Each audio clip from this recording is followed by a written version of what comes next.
కల్లూరు ఘాటు రోడ్డు నుండి కొమ్మిరెడ్డి గారిపల్లి వెళ్లే దారిలో గల అటవీ ప్రాంతంలో రాత్రి కురిసిన భారీ వర్షాలకి రహదారిపై నీరు వాడుతున్న దృశ్యాలు ఇప్పుడు మనం చూస్తున్నాం.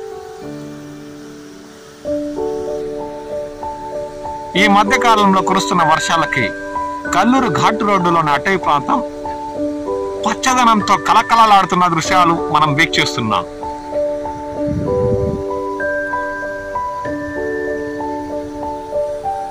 రాత్రి కురిసిన వర్షాలకి నీరు రహదారిపై ఉధృతంగా పారుతున్న దృశ్యాలు మనం చూస్తున్నాం.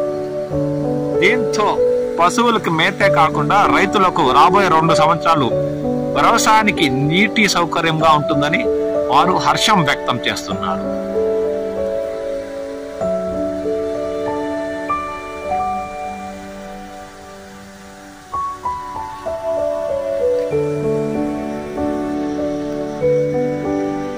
వాతావరణం ఆహ్లాదకరంగా ఉండడంతో, అది కాక అటవీ ప్రాంతం కావడంతో పచ్చదనంతో నిండిన ఈ పరిసరాలు కనులకు కనువిందుగా దర్శనమిస్తున్న దృశ్యాలు.